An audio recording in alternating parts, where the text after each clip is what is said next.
O corpo de 30 anos foi encontrado em sua casa em Mesa, Arizona, deixando seus entes queridos devastados. Eles se chocaram ainda mais ao descobrir que o jovem foi assassinado violentamente, com dezenas de facadas, um corte na garganta e um tiro na cabeça. Ninguém conseguia entender quem gostaria de matar de forma tão cruel um cara comum como Travis. Mas à medida que a investigação sobre sua morte avançava, uma mulher chamou a atenção dos investigadores: Jodi Arias, ex-namorada de Travis. Com o desenrolar do caso, Arias virou o centro de uma tempestade midiática e surgiram questionamentos. Quem era Arias? O que motivou o assassinato? Ela era uma vítima de longa data, como dizia, ou uma assassina narcisista e premeditada? Junte-se a nós neste vídeo enquanto examinamos o perturbador caso de Jodi Arias.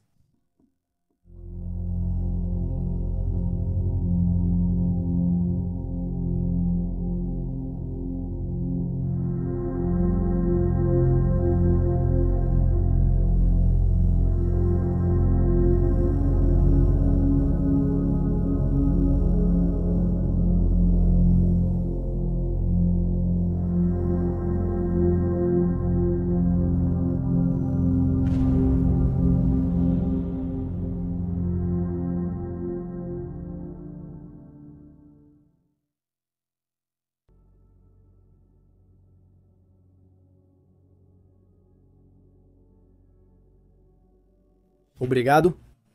Nasceu em 9 de junho de 1980 em Salinas, Califórnia, sendo a primogênita de 4 filhos. Seu pai, Bill, tinha grandes sonhos de abrir vários restaurantes, enquanto sua mãe, Sandra, era garçonete. Arias cresceu com 2 irmãos mais novos, Carl e Joey, e uma irmãzinha, Angela. Ela tinha um meio-irmão do primeiro casamento do pai. Na infância, Arias estudou na escola primária Los Padres, sendo considerada comum, feliz e querida por todos. Ela gostava de arte e leitura, fazia aulas de flauta e de karatê, e aos 10 anos, sua criatividade floresceu quando descobriu a arte da fotografia. Professores e colegas não notaram nada anormal na infância de Arias. Uma babá chamada Beth Hawkins, que cuidava das crianças quando Arias tinha cerca de 5 ou 6 anos, lembrou de alguns incidentes estranhos durante o período em que trabalhou para a família. Ela afirmou que às vezes subia ao olho, observava Arias agindo de forma agressiva com seu irmão Carl. Durante um incidente em particular, o menino começou a gritar de outro cômodo. Quando Beth perguntou o que havia de errado, ele não conseguiu contar de início, mas depois admitiu que Arias o atingiu na cabeça com um taco de beisebol. Quando Beth confrontou Arias, a garotinha disse: "Eu não sei por que ele está chorando." Beth afirmou que, mesmo anos depois, ficou impressionada com a falta de empatia de Arias em relação aos outros, incluindo seus próprios familiares. Quando adulta, Arias alegaria que foi submetida a espancamentos por parte de seus pais, que aplicavam tais punições para controlar seu comportamento. Ela disse que a mãe a batia com uma colher de pau da bolsa e o pai usava um cinto. Contudo, essas alegações de abuso nunca foram comprovadas por amigos, parentes ou órgãos escolares ou governamentais. Parentes e pessoas próximas à família contestam essas histórias há tempos, argumentando que nem Sandy nem Bill eram abusivos com seus filhos. Eles observaram, no entanto, que eram pais bastante rigorosos, especialmente quando se tratava de Arias. Colegas de classe antigos não se lembram de ela ter ido à escola com ferimentos. No início dos anos 1990, aos 11 anos, Arias se mudou com a família para Santa Maria, a mais de 240 quilômetros de sua cidade natal. Aqui, Bill gerenciava o restaurante The Branding Iron. Apesar da angústia de Arias por deixar os antigos amigos, ela se adaptou bem à nova escola e fez novas amizades. Anos depois, ela entrou na Orcutt Junior High School, onde seu amor pela arte e criatividade cresceu ainda mais. Ela se destacou em arte na escola e mais tarde lembraria com carinho de um professor que a deixou seguir suas próprias inclinações fora do currículo. Foi por essa época que os amigos perceberam o quanto ela cuidava dos irmãos mais novos, Joey e Angela, o que tornava difícil e muitas vezes impossível para Arias participar de eventos escolares como bailes e jogos esportivos. 4 anos após mudar-se para Santa Maria, o relacionamento de Arias com os pais foi abalado quando sua mãe notou o sumiço de uma caixa de Tupperware.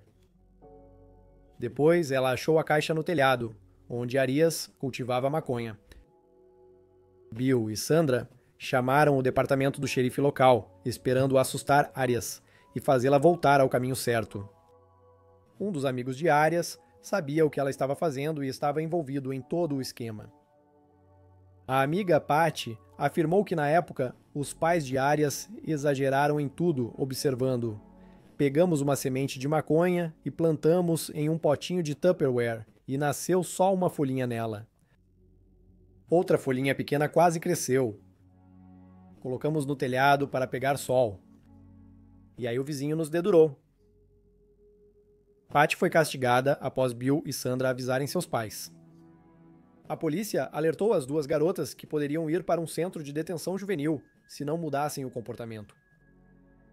Arias começou a dizer aos amigos que odiava os pais, sentindo-se envergonhada e traída por toda a situação. Amigos disseram que ela nunca tinha sido realmente rebelde antes, mas que esse foi um ponto de virada para a adolescente. Sandra lembraria que foi nessa época que o relacionamento do casal com a filha começou a piorar, com Arias ficando distante e paranoica. Ela disse que seus pais queriam revistar seu quarto, o que prejudicou ainda mais sua confiança, enquanto eles negavam bisbilhotar ali. Arias passou a mentir para eles e, por vezes, agredia a mãe fisicamente. Ela teria ficado tão furiosa no jantar de família que chegou a chutar a mãe, o que aumentou ainda mais a raiva de Arias em relação aos pais foi a decisão deles de mudar a família mais uma vez. Desta vez, mudaram-se para Eureka, Califórnia, a mais de 800 quilômetros perto da fronteira com Oregon. Arias ficou muito angustiada com a ideia de se mudar de novo, pois sentia que seria afastada de seus amigos, especialmente Patty, sua melhor amiga. Pat mais tarde lembraria: na última noite em que Jody estava na cidade, ela estava chorando e disse: o motivo de eu estar me mudando é porque eu e você nos metemos em muitos problemas juntas. Fiquei de coração partido, pois éramos boas garotas e não nos metíamos em encrenca. Apesar do seu comportamento rebelde e até agressivo em casa, os novos colegas de Arias na Eureka Union High School a viam como uma garota comportada e generosa. Tina, a amiga que ela fez na nova escola, lembrou que ela era muito engraçada e nada violenta. Na verdade, Tina chegou a se referir a Arias como um espírito gentil. Outros alunos lembraram que ela se tornou muito popular muito rapidamente, embora Arias mais tarde discordasse, afirmando que achou a vida em Eureka muito difícil. Em uma carta que escreveu para Patty, ela comentou como era difícil se enturmar com pessoas que pareciam se conhecer a vida toda. Ela não fofocava com os colegas porque não sabia de quem falavam e reclamava que só havia 2 grupos na escola: maconheiros e fofoqueiros, os mauricinhos snobs. Nessa época, Bill ficou gravemente doente. Depois, ele precisaria de transplante de rim. O estresse da vida familiar e de não conseguir se encaixar direito na escola levou Arias a comprar seu primeiro conjunto de tintas a óleo, fazendo da arte sua nova forma de expressão criativa. Mesmo assim, a situação em casa piorou, principalmente entre ela e a mãe. Arias disse que as regras rígidas de seus pais eram restritivas, pois enquanto seus amigos podiam ficar fora até às 10, ela tinha que voltar para o jantar às 6 e não podia sair mais. Aos 15 anos, Arias conheceu Bob, de 18, numa feira estadual. Os dois passaram a noite juntos, experimentando vários brinquedos e formaram uma amizade improvável, mas nenhum deles deu seu número para o outro, então não mantiveram contato. Meses depois, ela o encontrou em um jogo e passou seu número para Bob. Bob terminou com sua namorada algum tempo depois, e os dois começaram a namorar. Amigos lembraram que Arias era dedicada às boas a Bob, mas quando começou a namorá-lo, ela se tornou o tipo de pessoa que precisava estar ao lado do parceiro o tempo todo. Ela abandonou partes de si mesma, seus interesses, seus hobbies, seus amigos, e em vez disso, adotou e absorveu todas as coisas que Bob gostava. Os amigos e as aulas de artes marciais dele também passaram a ser dela. Arias repetiu esse padrão em vários relacionamentos posteriores, inclusive na vida adulta. Ela frequentemente trocava seu próprio senso de identidade para assumir a identidade de quem ela estava namorando. O relacionamento entre Bob e Arias era, segundo todos os relatos, turbulento, composto por términos e reconciliações teatrais. Eles terminaram o relacionamento. No ano seguinte, os pais de Arias a mandaram para a Costa Rica em um intercâmbio cultural, onde ela logo começou a namorar Victor, filho da família anfitriã e de mesma idade. Ela depois comemorou seu 17º aniversário na Costa Rica com seu novo namorado, e quando voltou aos Estados Unidos, Victor lhe enviou longas cartas cheias de declarações românticas. Ele visitou os Estados Unidos e se hospedou com Arias e família. Durante essa viagem, ele lhe deu um anel de compromisso e Arias prometeu que se mudaria para a Costa Rica para que eles pudessem ficar juntos.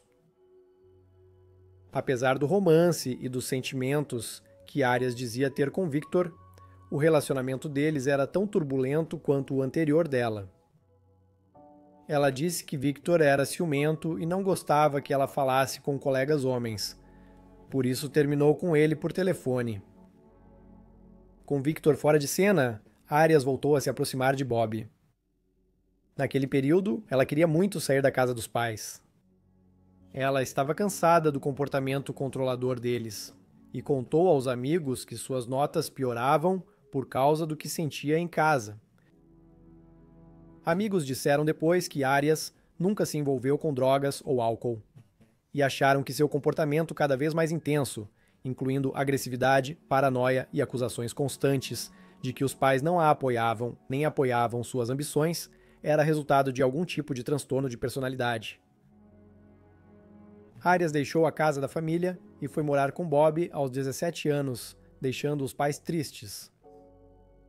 Sandra e Bill achavam que sua filha adolescente sempre os interpretava mal, causando várias brigas pequenas e desnecessárias. Nas semanas e meses seguintes, o casal terminou e reatou diversas vezes. Arias lembrou que durante todo o drama, nunca quis realmente terminar tudo. Jornalistas e especuladores online costumavam analisar as escolhas de Arias e descrevê-las como autodestrutivas. Ela era violenta até com a família, mas logo chamava os outros de violentos com ela. Isso gerou especulações de que ela foi alvo de abuso por causa de seu próprio comportamento abusivo. Uma amiga lembrou que Ario disse que Bob certa vez aprendeu em um mata-leão, do qual ela não conseguiu sair. Alguns questionaram se Bob fez isso para tentar controlar o comportamento violento de Ario. Ario e Bob acabaram terminando o relacionamento. Ario se mudou para Santa Maria, enquanto Bob foi para Oregon. Mesmo assim, o relacionamento continuava. Após alguns meses, Ario se mudou para Medford, Oregon, dizendo que gostava do lugar e não por Bob morar lá. Embora ela tenha reatado com Bob, estava insatisfeita com o relacionamento e, mais tarde, fez uma lista de prós e contras para ajudá-la a decidir se queria continuar. Ela se queixava aos amigos do tratamento de Bob, mas o relacionamento continuou até terminarem de novo e Ario começou a namorar Mateus, colega de quarto de Bob. Apesar disso, e apesar do fato de que o casal eventualmente se mudou junto, Ario nunca deixou Bob completamente em paz. Ela era conhecida por ligar várias vezes para ele em casa e no trabalho, e às vezes deixava coisas na porta dele. Fontes contaram a Jane Vallers Mitchell para seu livro Exposta à Vida Secreta de Jodi Arias, que Bob ficou com medo diário, e seus amigos o consideravam uma vítima de perseguição. Arias e Matt ficaram juntos por anos, sem problemas, mas o diário dela revela uma mulher instável, alternando entre amor e ódio, calma e violência, altos e baixos, como se alguém ligasse um interruptor. Em fevereiro de 2000, ela escreveu sobre Matt. Acho que ainda não estou totalmente acostumada com esse sentimento de amar uma pessoa, uma alma bonita, tão completamente, e realmente ter esse amor correspondido. Não apenas correspondido, retribuído, em um nível que realmente iguala ao meu, se não o supera. 3 meses depois, ela escreveu sobre Bob. Ele era meu sonho, ele era meu tudo, meu tudo. Terminando assim, porque sinto que ainda há assuntos pendentes. 2 meses depois, ela voltou a se derreter por Mateus em seus diários, dizendo como sou privilegiado por caminhar com ele na vida. Em outubro, tudo mudou novamente. Ela escreveu: me sinto totalmente inútil e destrutiva. Como se estivesse fracassando na vida, nas lições kármicas e no relacionamento com meu amado. No início de 2001, o relacionamento começou a desmoronar. Arias ficou insatisfeita com o fato de Mateus nunca ter dinheiro e com a falta de participação dele nas tarefas domésticas básicas. Ela escreveu no diário: às vezes Mateus parece não se importar. Às vezes, sinto que sou apenas uma mulher estereotipada que fica em casa e não é importante. O casal acabou começando a viver separado e, no fim, eles terminaram, com Arias alegando que começou a namorar uma de suas colegas pelas costas dela. Ao saber, Arias dirigiu mais de 90 minutos para confrontar a colega, que questionou o relacionamento. Versões dessa história contadas por outras pessoas afirmam que Matt já havia terminado com Arias na época desse incidente. Em 2006, o terceiro relacionamento duradouro de Arias começou a terminar. Daryl, com quem ela namorava, foi seu chefe, mas se demitiu em 2002 para ficarem juntos. Daryl, pai divorciado de um filho e 20 anos mais velho que ela, comprou uma casa com ela, mas deixou claro que não queria mais filhos, levando ao fim do relacionamento. Quando isso aconteceu, Arias conheceu a Prepaid Legal, empresa focada em recrutar pessoas para sua rede. Quanto mais representantes recrutassem pessoas, mais dinheiro ganhavam. Era, segundo a maioria das descrições, um esquema de pirâmide. Mas para Arias, era uma forma de sair do relacionamento fracassado. Ela esperava que isso lhe desse o dinheiro para recomeçar, mas acabou entrando na vida de Travis Alexander.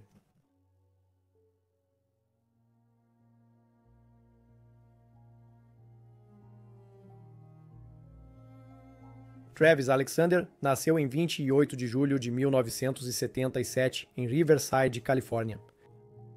Um dos 8 filhos, ele tinha 2 irmãos mais velhos e 5 mais novos, e sua infância foi marcada por abuso, maus tratos e pobreza. Os pais dele nunca foram ricos e nada mudou com o nascimento de Travis. Gary, pai das crianças, se afastou após o divórcio com Pamela, que enfrentou abuso de substâncias por grande parte da vida dos filhos. Travis lembrou que apanhou ao acordar a mãe depois que ela ficou sem metanfetamina e que, sob efeito da droga, as crianças precisavam se virar sozinhas. Insetos sempre infestavam a casa deles por causa da comida estragada. Quando Travis tinha 6 anos, ele e seus irmãos foram acolhidos pelos avós paternos. Pamela morreu pouco depois por overdose de drogas. Adaptar-se à nova vida foi difícil. Eles tiveram uma vida relativamente normal com os avós, que cuidavam da higiene, alimentavam sempre que precisavam e os apresentaram ao mormonismo. A religião foi, segundo todos os relatos, uma grande ferramenta para Travis, ajudando-o a lidar com o mundo cruel em que ele havia sido inserido. Ele concluiu que sua criação foi uma lição difícil, não um castigo. Ele achava que isso o fortalecia. Travis, já adulto, leu livros de desenvolvimento pessoal e escreveu seus objetivos. Ele era ambicioso e determinado, com um amigo próximo dizendo: ele tinha tanta vontade de mudar o mundo. Ele queria ser sua melhor versão e inspirar outros a fazerem igual. Ele logo viu que a universidade não era para ele. Abandonou os estudos e trabalhou em empregos simples enquanto buscava algo que o motivasse. Ele continuou sendo um Mormon devoto durante toda a vida adulta. Travis entrou na Prepaid legal antes de Arias e teve sucesso recrutando pessoas para o esquema, usando histórias de sua infância para motivar e convencer clientes. O casal se conheceu em 13 de setembro de 2006, durante uma convenção da Prepaid Legal no MGM Grand Hotel and Casino em Las Vegas, Nevada. Travis supostamente foi direto até Arias e se apresentou. Mais tarde, ele se juntou a ela e aos amigos, enquanto caminhavam pelo cassino, e eventualmente eles se afastaram juntos, conversando, trocando histórias e, de modo geral, se dando muito bem. Mais tarde, ele procurou uma amiga dela, pois não tinha seu número, e a convidou para acompanhá-lo ao banquete do diretor executivo. Arias recusou convite e o convite, por não ter roupa elegante, mas uma amiga de Travis ofereceu um vestido e ela acabou indo. Eles ficaram juntos por horas na noite e manhã seguintes. Embora Arias tivesse dito a Travis que tinha um namorado, seu padrão de comportamento já estava claro nesse momento. Ela queria ter um novo parceiro antes de deixar o antigo. Ela acabou terminando seu relacionamento com Daryl e começou a ver Travis com a maior frequência possível. O início do relacionamento do casal foi difícil, pois Arias precisava viajar da Califórnia para o Arizona para ver Travis. Na época, ela ainda vivia com Daryl, pois seu nome estava na hipoteca, mas dormiam em quartos separados. Houve muita especulação e boatos sobre o início do relacionamento de Arias com Travis, e ela mais tarde disse ao tribunal que foi sexual desde o começo. Enquanto alguns amigos de Travis achavam possível que ele cedesse ao desejo de fazer sexo, outros diziam que, como conservador religioso, ele se guardava para o casamento, discordando da versão que Arias mostrou ao público após sua morte. Uma amiga, Sky Hughes, afirmou acreditar que as histórias de Arias pareciam feitas para inspirar raiva contra Travis e simpatia por Arias. Alguns amigos achavam que Travis se sentia atraído pela carência de Arias. Um deles afirmou: Travis sempre queria retribuir e ajudar os outros. Eles pensavam que ele queria tirar Arias de sua vida difícil. Em novembro de 2006, Arias se converteu ao mormonismo e foi batizada por Travis. Em fevereiro de 2007, o relacionamento deles virou oficial. Não está claro porque demoraram tanto para finalmente ficarem juntos. Amigos de Travis pensavam que ele esperava alguém mais sério. Só depois que Arias saiu em alguns encontros com outros homens é que ele ficou mais interessado em oficializar o relacionamento com ela, sendo que Arias afirmou que ele se incomodava com o interesse de outros homens nela. O casal conversava diariamente e se via 2 vezes por mês. No Dia dos Namorados, Travis supostamente presenteou Darius com uma camiseta que tinha escrito Travis Alexanders no peito. Se ele fez isso, ou não é muito debatido, pois só surgiram fotos dela com a camiseta cerca de um mês após o assassinato dele em 2012. A distância era difícil e Darius lutava para pagar as contas em Palm Desert, após Daryl se mudar para perto da ex-esposa, com quem dividia a guarda do filho. A casa foi executada e especulou-se que Arias forçou o relacionamento com Travis, esperando que se casassem e morassem juntos antes de ela precisar sair. No entanto, o relacionamento era marcado por inseguranças de ambos os lados e paranoia por parte de Arias.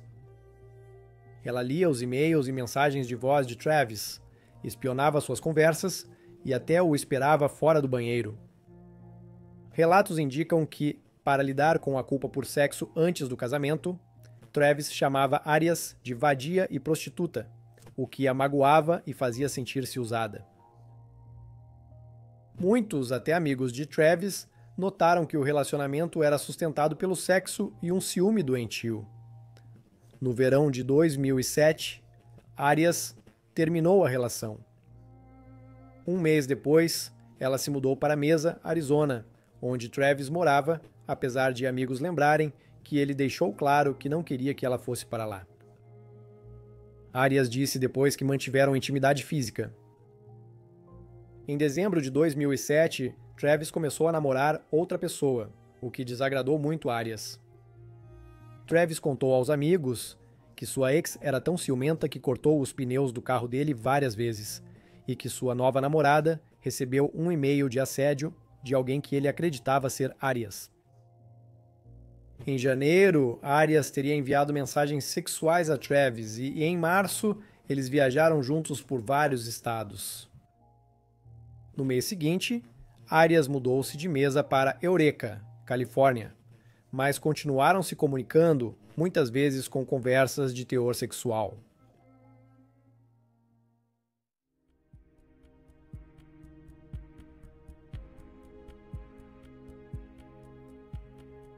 No dia 9 de junho, por volta das 10h30 da noite, policiais do Departamento de Polícia de Mesa foram chamados à casa de Travis. O homem de 31 anos morava em uma luxuosa casa de 5 quartos em uma parte residencial tranquila da cidade e foi encontrado morto no chuveiro do banheiro principal. Um amigo disse ao atendente de emergência que encontrou o corpo. Não tínhamos notícias dele e viemos ver como estava. Achamos que ele está morto. O colega de quarto dele foi ver como ele estava e disse que há sangue por toda parte. Travis foi ouvido pela última vez em 4 de junho durante um telefonema. Naquela noite, ele não apareceu para uma ligação de negócios importante que havia sido marcada dias antes. Seus amigos inicialmente acreditaram que ele estava fora da cidade de férias e não ficaram preocupados de imediato até que não conseguiram contato com ele por vários dias. Foram até a casa dele e encontraram grandes poças de sangue no quarto. Travis estava nu no chão do box do chuveiro. A decomposição indicava que ele fora morto dias antes. A cena do assassinato foi brutal. Havia respingos de sangue por toda parte, nas paredes, na pia, no teto.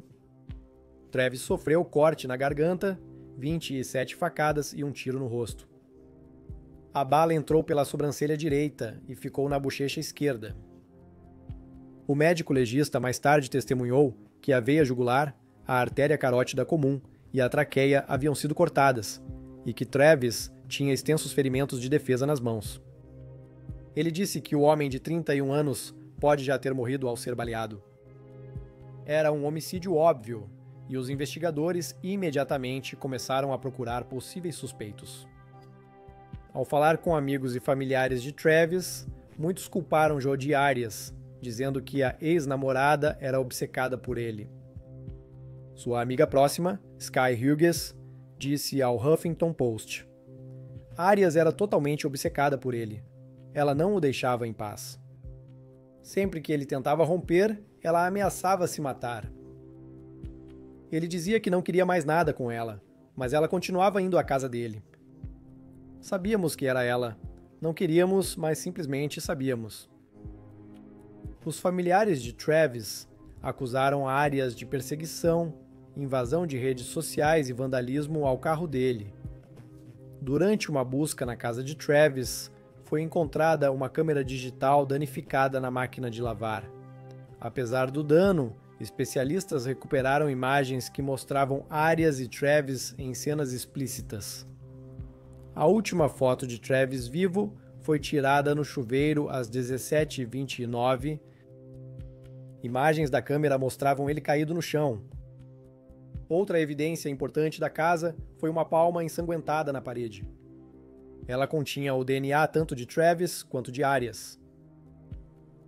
Nos dias após a descoberta do corpo de Travis, Arias publicou uma foto no MySpace chamada Em Memória Amorosa de Travis. 4 dias depois, em 17 de junho, ela foi à delegacia de Mesa e se submeteu voluntariamente à coleta de digitais e DNA. 2 dias depois, os detetives descobriram que as fotos da câmera os levaram a procurar Arias para falar sobre seu relacionamento com Travis. Ela contou por telefone que viu Travis pela última vez em abril de 2008 e que namoraram por 5 meses até junho de 2007, terminando por ciúmes dos dois. O investigador recordou que, após o término, continuaram se relacionando sexualmente, mas mantiveram isso em segredo. Ela disse que falou com Travis pela última vez em 3 de junho de 2008. Mais tarde, naquele mesmo dia, Arias postou novamente no MySpace sobre Travis, dizendo: "Senhora Travis, até logo, meu amigo, mas não logo o suficiente."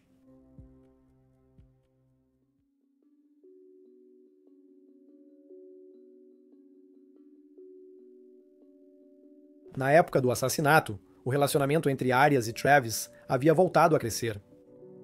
Na primeira semana do mês, Travis contou aos amigos que suspeitava que sua ex-namorada invadira seu Facebook após ele pedir que ela o deixasse em paz.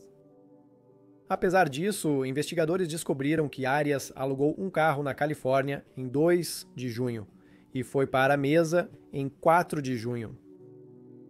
No dia seguinte, ela se reuniu com um colega e participou de reuniões em Salt Lake City, Utah. O colega de trabalho disse depois à polícia que Arias havia acabado de tingir o cabelo loiro de garrafa para castanho escuro e que ela tinha vários cortes nas mãos. Arias saiu de Utah e voltou para casa na Califórnia. Nessa viagem, ela ligou e deixou mensagens de voz para Travis. Depois acessou o correio de voz do celular dele. Ela devolveu o carro alugado em 7 de junho após rodar 2.800 milhas. A locadora notou a ausência dos tapetes e manchas vermelhas nos bancos dianteiros e traseiros. Ainda assim, os investigadores não puderam confirmar se os tapetes estavam no carro quando Arias o retirou, nem analisar as manchas vermelhas, pois a locadora fez uma limpeza completa no veículo. Após criar uma linha do tempo e identificar o DNA na impressão da palma, os investigadores agiram para prender Arias. Em 9 de julho de 2008, ela foi indiciada por homicídio em primeiro grau no condado de Maricopa, Arizona, e presa 6 dias depois em sua casa na Califórnia. No início de setembro, Arias foi extraditada ao Arizona, onde se declarou inocente. Em entrevista ao Arizona Republic, ela negou ter matado Travis. Mesmo assim, ela não explicou as fotos nem as evidências de DNA. Ela declarou: "Deus sabe que sou inocente. Eu sei que sou inocente. Eu não tive nada a ver com o assassinato dele e eu nunca o machucaria. Ele era meu amigo." Arias alterou sua versão em 24 de setembro, dizendo ao Inside Edition que Travis foi atacado por invasores enquanto ela estava lá. Ela contou essa história novamente em junho de 2009, enquanto aguardava o julgamento ao programa 48 Horas. Ela afirmou que os dois estavam brincando com a câmera e, de repente, Arias ouviu um estalo alto. Ela declarou: "E a próxima coisa que me lembro é que eu estava deitada ao lado da banheira e Travis estava gritando. Nesse momento, eu meio que estava tentando me recompor e entender o que estava acontecendo, e olhei para cima e vi 2 outros indivíduos no banheiro e ambos estavam vindo em nossa direção." Arias afirmou que havia uma mulher e um homem presentes. Vestiam preto e portavam faca e arma. Ela disse que a arma foi apontada para ela, mas não disparou quando o toco do gatilho foi puxado. "Então, eu simplesmente peguei minha bolsa que estava no chão naquele momento e desci correndo as escadas e saí dali, deixando Travis lá. Eu passei por ele e pela arma dele. Eu simplesmente não olhei para trás." Ela disse que ficou tão assustada que não chamou a polícia e apenas foi embora, acreditando ingenuamente que poderia fingir que nada aconteceu.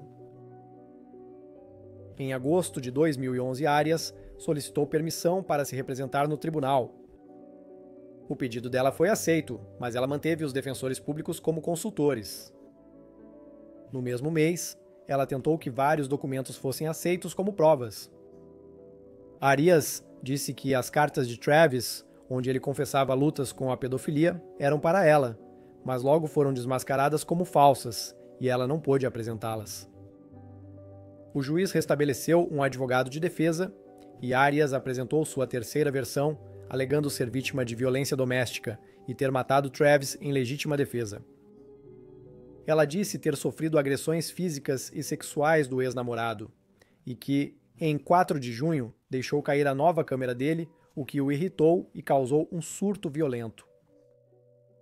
Arias disse que o matou para evitar ser morta por ele. A irmã mais nova de Arias, Angela, acreditava nessas alegações. Ela escreveu no Facebook que Arias havia mentido sobre os invasores da casa. Ela estava tão apaixonada por ele que não queria que soubessem o monstro que ele era. Ela queria que todos acreditassem que ele era tão incrível quanto pensavam. Ela realmente matou Travis, mas não foi a sangue frio. Não foi vingança, e sim medo pela própria vida. O julgamento de Arias começou em janeiro de 2013. A defesa focou em discutir o motivo do assassinato e não se Arias matou Travis. A promotoria, por sua vez, falou sobre a disfunção do relacionamento do casal, destacando o relacionamento intensamente sexual que eles tinham e como ambos eram propensos ao ciúme, especialmente Arias. Peritos forenses falaram sobre as evidências de DNA encontradas na cena, as imagens recuperadas da câmera digital e as várias peças de roupa e toalhas descobertas na máquina de lavar que estavam cobertas de manchas de água sanitária. O Dr. Kevin Horn, do Instituto Médico Legal, destacou os ferimentos intencionais de Travis e a profundidade das facadas, indicando grande força. Uma testemunha importante da acusação foi Ryan Burns, colega de trabalho que viu Arias após o assassinato. Ele disse que se conheceram numa convenção em abril de 2008 e passaram a conversar por telefone até 5 vezes por semana, refletindo de forma estranha o início do relacionamento de Arias com Travis. No fim de maio, ela já planejava visitá-lo em Utah. Arias provavelmente via Ryan Burns como seu novo Travis, assim como Travis foi seu novo Daryl ao se conhecerem. O julgamento de Arias causou grande comoção na mídia, e quase todos nos Estados Unidos da América tinham opinião sobre ela.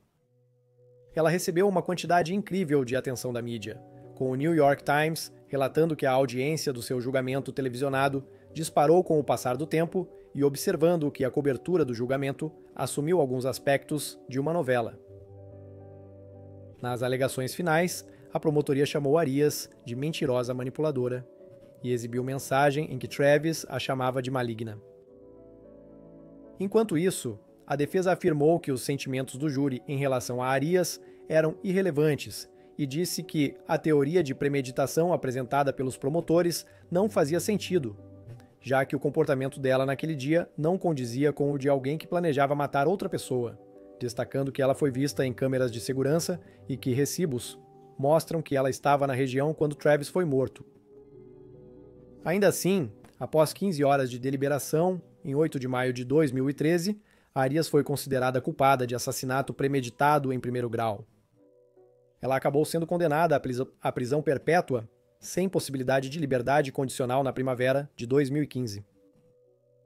Ela disse que preferia morrer a cumprir prisão perpétua, pois seria a liberdade suprema.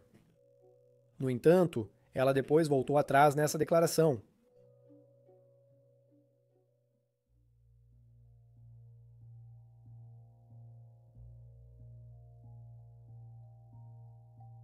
Arias tentou recorrer, mas em 2020 o Tribunal de Apelações manteve sua sentença, destacando as provas esmagadoras de sua culpa.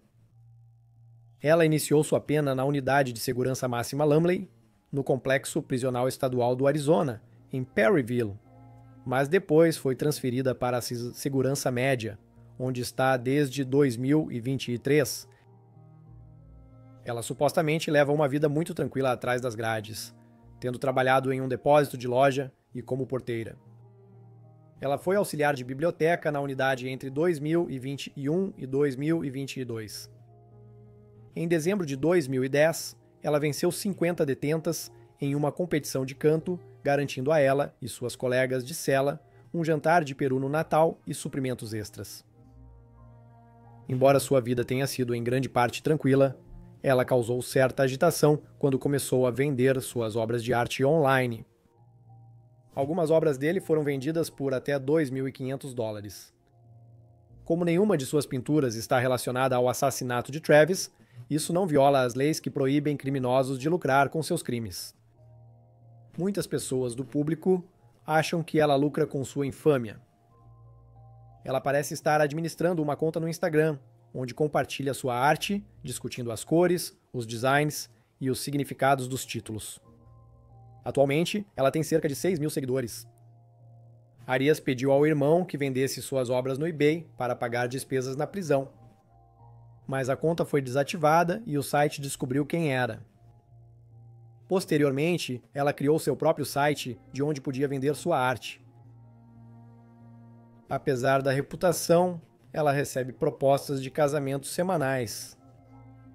Como ela sempre desejou ter uma família, já considerou a possibilidade de se casar na prisão, embora as visitas conjugais não sejam permitidas. Algumas ex-companheiras de cela acham que ela pode usar seu charme para manipular guardas e conseguir o que deseja. Alegam que ela conseguiu se safar de certos comportamentos na prisão por causa de sua aparência e carisma. Donovan Barring e Tracy Brown Barring já foram detentos e viam Arias como amiga. No entanto, após serem libertados, eles acabaram entrando em contato com a mãe dela, Sandra, que segundo eles abriu seus olhos para as várias mentiras de Arias, com Donovan afirmando: "Comecei a perceber coisas que não faziam sentido, como as histórias dos relacionamentos dela e de como os pais a tratavam. Ela realmente não se importava com nada nem ninguém, além dela mesma. Se você a contrariasse de qualquer forma, você sofria." Apesar do interesse contínuo por Jodi Arias, muitos que acompanharam o julgamento de perto a veem como uma mulher egocêntrica e sem remorso, que não hesitou em prejudicar o homem que dizia amar para se livrar. Ao longo dos anos, ela acusou Travis Alexandre de violência doméstica, abuso sexual e pedofilia, embora nenhuma dessas alegações tenha sido comprovada. Recentemente, psiquiatras sugeriram motivações para o comportamento de Arias. Alguns acham que ela tinha transtorno de personalidade borderline não diagnosticado, hipótese também levantada pela promotoria no julgamento. O professor assistente de psiquiatria da Keck School of Medicine, da Universidade do Sul da Califórnia, Dr. Drew Pinsky, afirmou que pessoas com esse transtorno mentem, manipulam. O ponto de vista delas não admite alternativa. Elas realmente não conseguem enxergar o próprio papel no que acontece em suas vidas. Os sintomas do transtorno são vazio crônico, relações caóticas, impulsividade, raiva intensa, ideação suicida e instabilidade emocional. Enquanto isso, o psiquiatra Dr. Dale Archer escreveu para a Psychology Today que acreditava que Darius poderia ter transtorno de personalidade narcisista, ressaltando sua necessidade de atenção, manipulação, uso de outros para conseguir o que quer e falta de remorso com quem machucou. Ela é uma mentirosa impulsiva, e seus comportamentos apresentados correspondem a boa parte dos sintomas que alguém com transtorno de personalidade narcisista pode apresentar. O mais notável é que ela parece realmente gostar da atenção, tanto negativa quanto positiva, que vem recebendo desde que chamou a atenção do mundo em 2008. Durante uma videochamada com o rapper da Filadélfia Karim, Lefty Williams disse que provavelmente eram as pessoas mais odiadas da América. Arias respondeu: "Tá tudo bem. Se é isso ser odiada, podem continuar. Eu recebo tanto amor vindo na minha direção. Não consigo responder a tudo. Obrigado."